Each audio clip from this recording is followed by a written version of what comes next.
그럼 F카스가 실패할 경우 다소 혼자서라도 전투기를 개발할 수 있는 능력이 있습니까? 라는 질문을 던져요. 이 다소 CEO가 이제 이야기를 합니다. 의원님들, 건방지게 들리기는 싫지만요, 전투기 만드는데 내 기술 말고 다른 기술이 필요합니까?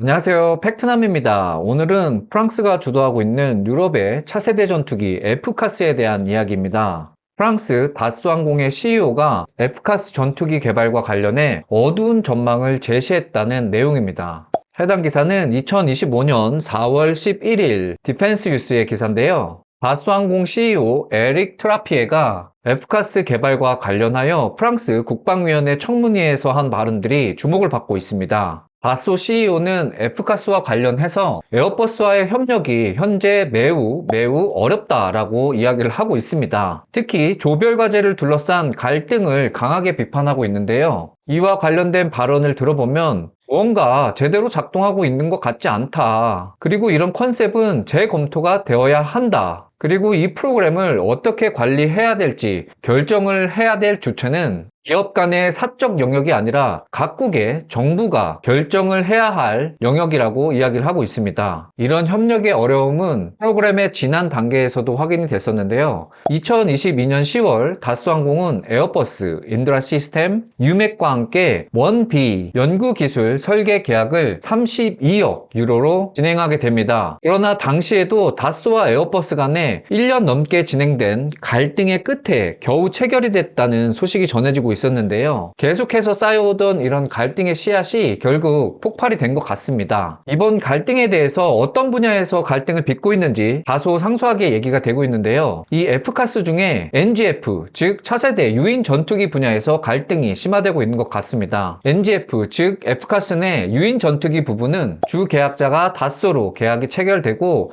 파트너 개념으로 에어버스가 참여하는 프로젝트입니다. 시제기 제작을 2029년까지 완료를 해서 첫 비행을 목표로 하고 있는데요. 현재 파트너 간 작업 분담과 관련해서 갈등이 발생하고 있는 것 같습니다. 그래서 시제기 제작과 관련된 계약 그리고 시제기의 첫 비행 목표가 시간이 더 걸릴 것으로 이야기를 하고 있습니다. 이 부분은 다소 예상이 가능한 부분이었는데 특히 2023년 5월 당시에 새 파트너라 어려움은 있지만 겉으로는 시제기를 공동 개발해서 온타임에서 성공적으로 마칠 수 있다 라면서 우린 능력과 자신이 있다 라고 이야기를 했거든요. 그래서 더욱더 논란이 되고 있는 것 같습니다. 자, 그럼 이번 프랑스의 국방위원회 청문회에서 다소 CEO가 이야기한 노골적 불만에 대해서 한번 이야기를 해볼 건데요. 먼저 첫 번째로 불필요한 논쟁이 끊임없이 반복되고 있다고 이야기를 하고 있습니다. 그래서 개발 기간과 관련된 타이밍을 고려했을 때 효율성이 떨어진다 이렇게 판단이 되고요. 그리고 두 번째, 공동 개발보다 기술 역량을 우선해야 된다 라고 이야기를 하고 있습니다. 즉 이 말은 뭐냐면 현재 F카스가 지분만큼, 즉 참여한 그 투자비만큼 전투기의 개발 과정에서도 그만큼 참여를 해야 된다, 이런 엠빵 논리를 펼치고 있거든요. 그런데 다소 CEO는 이게 잘못됐다 이겁니다. 쉽게 말하면 잘하는 놈이 치고 나가야지 그냥 무조건 숫자에 맞춰서 딱딱딱 나누면 안 된다, 이런 이야기를 하고 있는 겁니다. 그래서 여기에서 이제 추가적으로 하는 말이요. 다소가 현재 그 NGF, F카스 내의 유인 전투기, 그 전투기의 주 계약자임에도 불구하고 의사결정권은 3분의 1이다 라고 불만을 가지고 있습니다. 근데 이건 좀 웃기죠? 돈을 낸 만큼 다 약속을 했을 거 아니에요. 얼마만큼 참여를 하고 의사결정을 한다, 이런 계약들이 있을 거 아니에요. 그런데 이제 그런 내용에 대해서 불만을 갖고 있다 이렇게 얘기한 겁니다.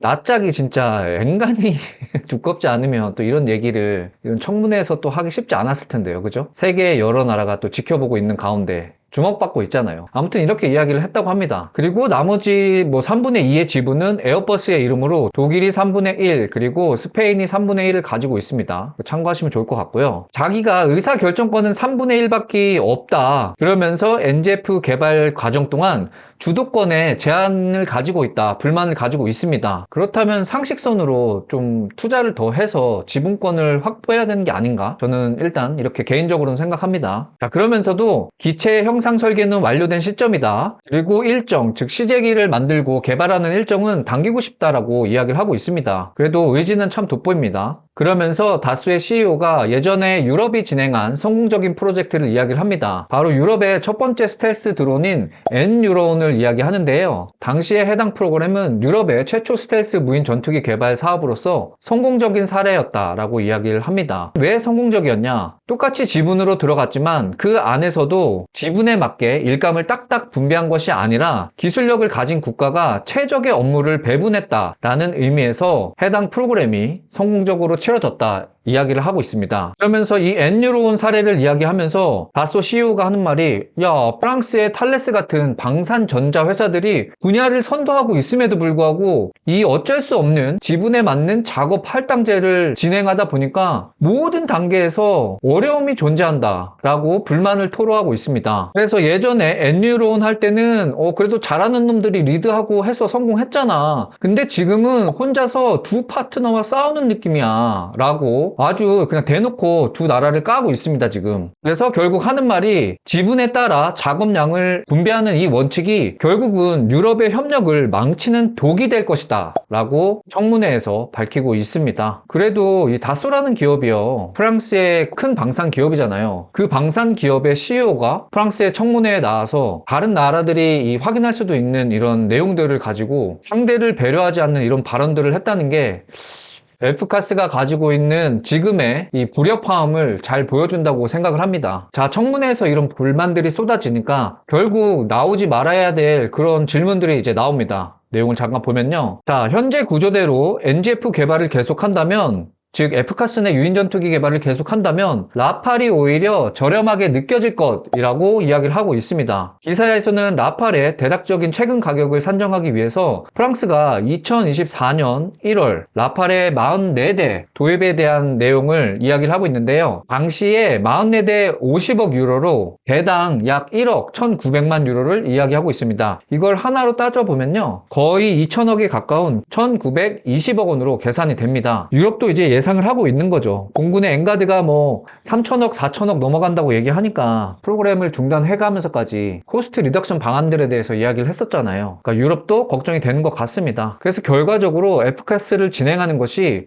유럽의 예산 절감과 그리고 통합이라는 목표에 기여를 할 것 같지만 실질적으로 계약 세부 내용을 따지자면 훨씬 더 복잡할 것이라고 이야기를 하고 있습니다. 복잡할 것, 뭐예요? 더 올라갈 것 같다. 즉 마이너스 요인들이 더 많을 것 같다. 이런 얘기를 좀 돌려서 이야기하는 것 같습니다. 자, 이렇게 계속되는 다소 CEO의 불만을 들으니까 의원들도 이제 난감합니다. 그쵸?